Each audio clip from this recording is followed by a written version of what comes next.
ఓం శ్రీ విద్యాం జగతాం ధాత్రీం సృష్టిస్థితిలయేశ్వరీం నమామి లలితాం నిత్యాం మహాత్రిపురసుందరీం. ఓం శ్రీ మాత్రే నమః. ఓం శ్రీ లలితాంబికాయై నమః. అమృతాత్మ స్వరూపులైన మీ అందరికీ మీ తల్లి అవ్యాజ్యమైనటువంటి మాతృప్రేమను అందిస్తూ శ్రీ లలితాంబిక రహస్యనామ సహస్రాలలో మహావీరేంద్ర వరద అన్నటువంటి నామం శ్రీ లలితాంబిక రహస్యనామ సహస్రాలలో 8 బీజమంత్రాలు కలిగినటువంటిది ఈ నామం. మహావీరులు అన్నప్పుడు పండితులు అని అర్థం వస్తుంది.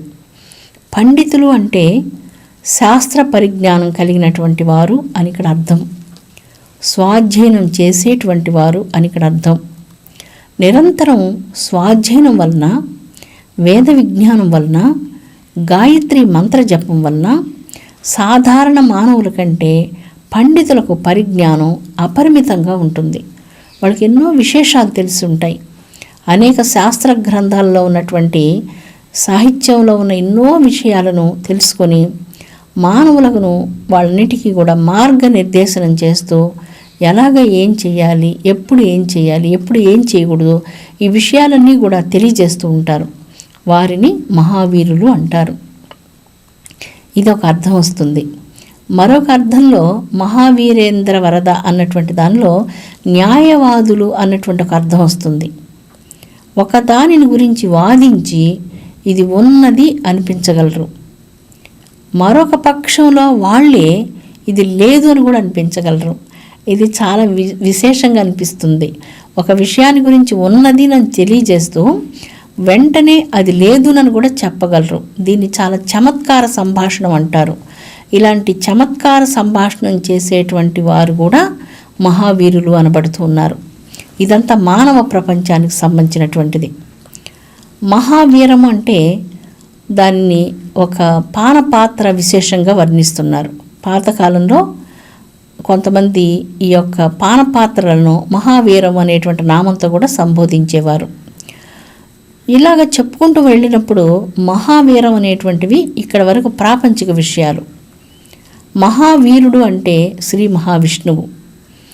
ఆయన అనేక మంది దానవులతో యుద్ధం చేసి మహావీరుడయ్యాడు. అంటే చాలా శక్తి సమన్వితుడయ్యాడు. ఆయనను జయించగలిగినటువంటి శక్తి దానవులకు లేదు. అనేక రకాలైనటువంటి ఉపాయాలు పన్ని రాక్షసులు బ్రహ్మ వద్ద అనేక వరాలు పొందిన హిరణ్యకశిపుడు, హిరణ్యాక్షుడు, ఇలాగా వీరందరూ, రావణుడు చాలా విడ్డూరమైనటువంటి వరాలు పొంది కూడా వాళ్ళకంటే యుగంధరుడుగా మహావిష్ణువు వాళ్ళతో యుద్ధాలను చేసి వాళ్ళందరినీ అణిచివేసినటువంటి మహావీరుడు గనుక మహావిష్ణువునకు మహావీరుడు అన్నటువంటి నామం కలిగింది. ఇంకొక మహావీరుడు ఉన్నాడు. ఆ మహావీరుడు పరమేశ్వరుడు. త్రిపురాసురులతో యుద్ధం చేసి వారిని సంహారం చేసినటువంటి మహావీరుడు. తన మీద మన్మధుడు బాణప్రయోగం చేయగా 3వ నేత్రాన్ని తెరచి భస్మం చేసినటువంటి మహావీరుడు. పరమేశ్వరుని మీద ఏ విధమైనటువంటి ఈ యొక్క ప్రాపంచిక వ్యామోహాలు పనిచేయవు. మహాయోగ యోగేశ్వరుడు. మహావీరులు అంటే శ్రీ విద్యోపాసకులను కూడా మహావీరులు అంటున్నారు.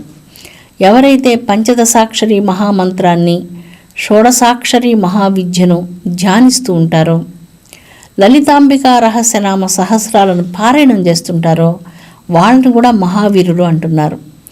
ఎవరైతే శ్రీచక్ర నవావరణార్చన విధానంతో జగదంబను పూజ చేస్తూ ఉంటారో వారు కూడా మహావీరులు అనబడుతున్నారు. అంటే ఇక్కడ శ్రీ విద్యోపాసకులందరూ కూడా మహావీరులుగా కీర్తించబడుతున్నారు. మహావీరులు ఎలాగ ఉంటారు అంటే ఇంకొక అర్థంలో ఇలా వస్తుంది.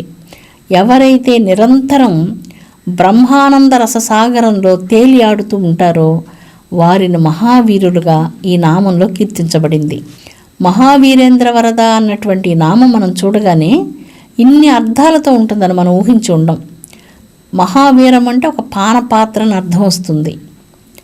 మహావీరం అంటే రకరకాలుగా వాదించేటువంటి వ్యక్తి అని అర్థం వస్తుంది. చమత్కార భావాలతో వాదించే వ్యక్తి అనని. ఆ చమత్కార భావాలతో వాదించేటువంటి వ్యక్తి చాలా మంచిగా వాదించవచ్చు, అదే భావాన్ని చెడుగా కూడా నిరూపించవచ్చు. మంచిగా చెడుగా ఒక విషయాన్ని ఎలాగ చెప్పగలమంటే అదే చమత్కార స్థితి. అలాగ చెప్పగలిగేటువంటి వారిని మహావీరులుగా చెప్తున్నారు. మహాపండితులైనటువంటి వారిని, జ్ఞానులైనటువంటి వారిని మహావీరులుగా చెప్తున్నారు. వైకుంఠంలో ఉన్నటువంటి శ్రీ మహావిష్ణువుని మహావీరుడిగా వర్ణిస్తున్నారు. త్రిపురాసుర సంహారం చేసినటువంటి పరమేశ్వరుణ్ణి మహావీరుడిగా వర్ణిస్తున్నారు. మన్మధుడు లాంటి వ్యక్తిని భస్మం చేసి అలాంటి ఆటలు తన దగ్గర సాగు అన్నటువంటి వైరాగ్యధనుడైనటువంటి ఈశ్వరుణ్ణి మహావీరుడిగా వర్ణిస్తున్నాయి వేదాలు. ఇలాగే ఈ నామంలో శ్రీ విద్యోపాసన చేసేటువంటి శ్రీ విద్యా మంత్రోపాసకులందరినీ కూడా మహావీరులుగా చెప్తున్నారు. ఎవరైతే నిరంతరం బ్రహ్మానంద సుఖంలో ఓలలాడుతూ ఉంటారో అలాంటి వారిని కూడా మహావీరులుగా ఈ నామంలో కీర్తించబడుతూ ఉన్నది. పంచదశాక్షరి మహామంత్ర విద్యను ధ్యానం చేసేవారు మహావీరులు. షోడశాక్షరి మహామంత్రాన్ని ధ్యానం చేసేటువంటి వారు మహావీరులు. వారందరికీ వరదగా నిలిచినటువంటి తల్లి, అభయప్రదానం చేసేటువంటి తల్లి, అనుగ్రహాన్ని అనుగ్రహించేటువంటి తల్లి జగదంబిక లలితా పరమేశ్వరి దేవి మహావీరేంద్ర వరద అన్నటువంటి నామంతో కీర్తించబడుతూ ఉన్నది.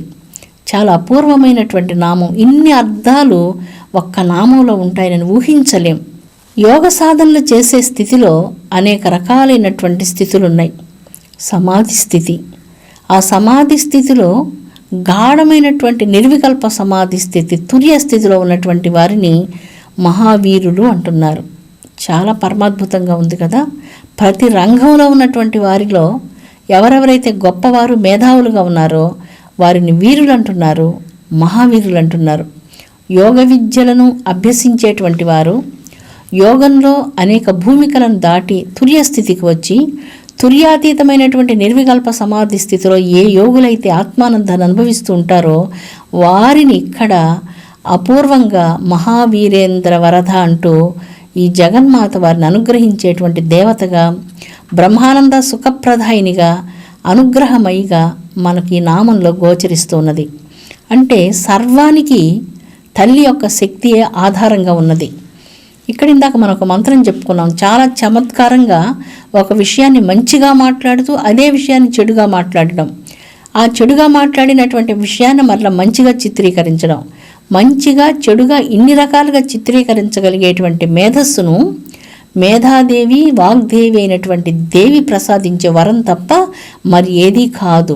అయితే ఇంత మేధస్సును అపసవ్యమైనటువంటి వాటికి ఖర్చు పెట్టకుండా, ఎదుటి వారికి అపకారం కలిగించే విధంగా దానిని వాడకుండా ఆ మేధస్సును మంచి విషయాలకు వాడాలంటూ అలాగా వాడేటువంటి వారిని అనుగ్రహించేటువంటి వరదాయినిగా మహావీరేంద్ర వరదగా ఇక్కడ లోకమాత వసిన్యాది వాగ్దేవతల చేత కీర్తించబడుతున్నది. మహాపండితులు ఏ విషయం గురించి మాట్లాడుతుంటారు? వారి కుటుంబ విషయాల గురించి మాట్లాడుతుంటారా? కాదు. వారు పరబ్రహ్మాన్ని గురించి మాట్లాడుతుంటారు.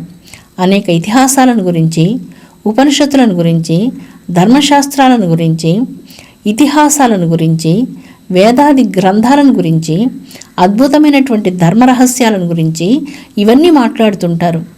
ఇన్ని రకాలైనటువంటి సంభాషణలు పండితులు ఎన్ని రకాలుగా మాట్లాడినా వాటన్నింటి యొక్క సారాంశము ధర్మస్వరూపం, సనాతన ధర్మస్వరూపం. ఈ సనాతన ధర్మస్వరూపం యొక్క సారాంశం సత్యప్రకాశం. ఆ సత్యాన్ని సాక్షాత్కరించుకునేందుకు మానవుల యొక్క ఆంతరంగిక స్థాయిని అనుసరించి మానవుని హృదయంలో అంత గొప్ప స్థాయి ఎదగనప్పుడు వారి స్థాయి ఎంత రకంగా ఉంటుందో అంతవరకే గ్రహించగలిగే విధంగా పురాణాలలో, ఆధ్యాత్మిక గ్రంథాలలో, చిన్న చిన్న కావ్యాలలో అనేక రకాలైనటువంటి సత్యాలు కథల రూపంలో మానవులకు ప్రసాదించబడ్డాయి. ఒక చిన్న పాట రూపంలో, ఒక గేయం రూపంలో, ఒక జానపద గేయ రూపంలో, ఒక చిన్న పద్య రూపంలో, ఎన్నో రూపాలుగా ఇలాగా ఇవన్నీ కూడా వర్ణించబడుతుంటాయి. ఇలాగ చిన్న చిన్న స్థాయిలో అందించినప్పటికీ దాని వెనక ఉన్నటువంటి సారాంశం సర్వోత్కృష్టంగా ఉంటుంది. కొన్నిసార్లు మనం ఇదివరకు చెప్పుకున్నాం, ఎవ్వనిచే జనించు ఈ జగం ఎవ్వని లోపల నుండు.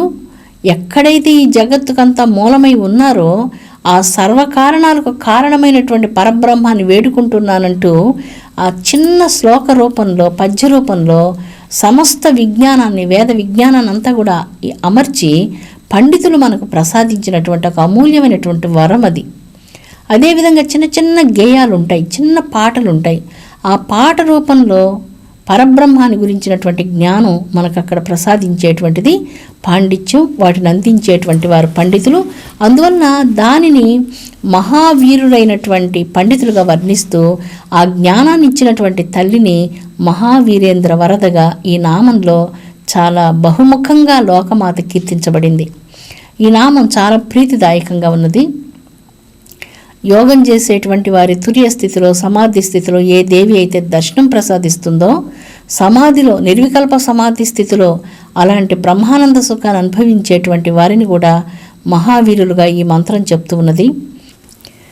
ఎవరైతే అద్వైత స్థితిని, అనుభూతిని పొందుతుంటారో, అద్వైత జ్ఞానాన్ని కలిగి ఉంటారో అలాంటి వారి హృదయాలలో తేజోమయ స్వరూపంగా విరాజిల్లుతున్నటువంటి దేవికి నమస్కారం. ఆ దేవియే మహావీరేంద్ర వరద అంటూ ఈ నామం కీర్తిస్తున్నది.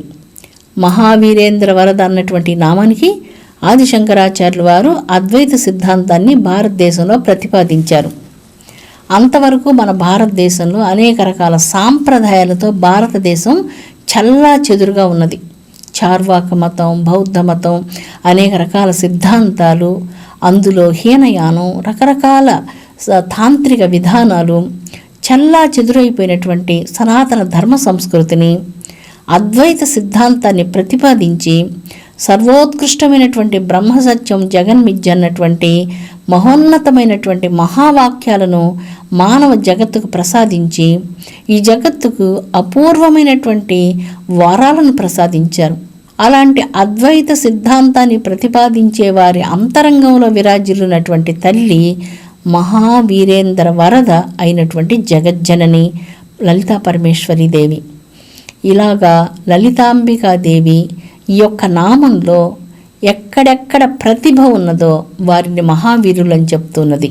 మనిషి జీవితంలో వీరులం కావాలి, శక్తివంతులం కావాలి. అందరికీ చాలా ఆశయాలు ఉంటాయి. అయితే ఆశయాలు ఉన్నంత మాత్రం సరిపోదు. వాటిని మనం ఆచరణలోకి తీసుకురావాలంటే మనం ఏం చేయాలంటే తల్లిని, శక్తిని ఉపాసించాలి.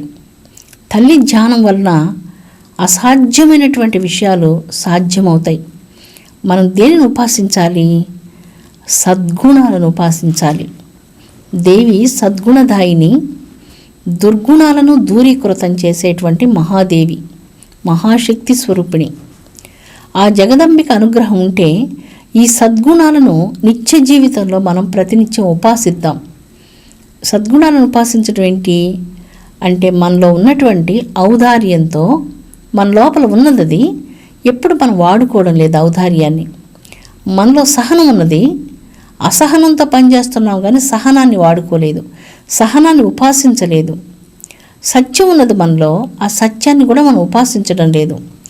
అసత్యం వంకకే మనం వెళుతున్నాం. అందుకనే ఇక్కడ సద్గుణాలను ఉపాసిద్దాము, త్యాగాన్ని ఉపాసిద్దాము అంటూ ఈరోజు మనం తల్లి పాదాలకు నమస్కారం చేసి, అమ్మ నీకు ప్రత్యేకంగా కూర్చొని నేను పూజలు చేయలేకపోయినా, నేను ఆఫీసులో ఉన్నా, వ్యాపారంలో ఉన్నా, వ్యవహారంలో ఉన్నా, యుద్ధ రంగంలో ఉన్నా, వ్యవసాయ రంగంలో ఉన్నా, ఏ క్షేత్రంలోనైనా ఉన్నప్పటికీ కూడా సద్గుణాలను ఉపాసించి శక్తిని పూజించేవాడుగా నన్ను దీవించు అంటూ అమ్మను వేడుకుందాం. చాలా బాగున్నది ఇది, సద్గుణాలను పూజించడం. అమ్మని దేవాలయానికి వెళ్ళి పూజించేటువంటి పూజ మనం కోరడం లేదు.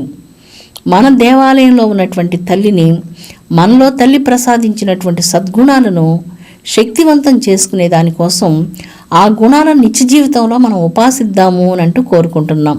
మహావీరేంద్ర వరద అయినటువంటి తల్లి మనలను గొప్ప వీరులుగా తీర్చిదిద్దాలి.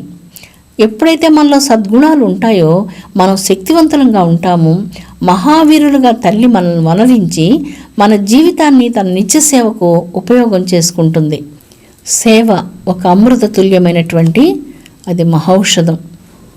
ఈ అమృత తుల్యమైనటువంటి మహౌషధాన్ని ఈ అమృతాన్ని, ఈ సేవను మనం ఎక్కువగా సేవిద్దాం, ఎక్కువగా సేవను తీసుకుందాం, సేవను మన హృదయంలోనికి ఆహ్వానిద్దాం. తుచ్చమైనటువంటి ప్రాపంచిక విషయాశక్తిని మన హృదయంలో నుంచి దూరంగా కాల్చివేద్దాం. జగన్మాత పాదపద్మాలను మాత్రం మన హృదయంలో స్థాపించుకుందాం. ఎవరైతే సేవను అభిలషిస్తారో, నిస్వార్థంగా ఈ సేవను చేస్తారో వారు బ్రహ్మ విష్ణు మహేశ్వరుల కంటే కూడా శ్రేష్ఠులుగా సనాతన ధర్మం చెప్తూ ఉన్నది. అంత శ్రేష్టమైనటువంటి స్థానాన్ని సనాతన ధర్మం మనకు ప్రసాదిస్తున్నది. అందుకే త్యాగం అనేటువంటి అమూల్యమైనటువంటి ఆభరణాన్ని ధరించి, నిస్వార్థమనేటువంటి కవచాన్ని ధరించి, సేవ అనేటువంటి అమృతాన్ని తాగి మన జీవితంలో మనందరం కూడా సహనావవతు, సహనో భునక్తు, కలిసిమెలిసి జీవిద్దాం, కలిసిమెలిసి భోంచేద్దాం. ఏదైతే కొద్దిగా ఉన్నదో అందరం కలిసి పంచుకొని మనం జీవిద్దాం. అలాంటి గొప్ప సర్వోత్కృష్టమైనటువంటి జీవితాన్ని మనకు ప్రసాదించమని మహావీరేంద్ర వరద అయినటువంటి లోకమాతను, జగదంబను భక్తితో శ్రీపాదార విందాలను ఆశ్రయించి విశ్వశాంతిని ప్రసాదించమని హృదయపూర్వకంగా వేడుకుందాము. స్వస్తి. ఓం శాంతి శాంతి శాంతి.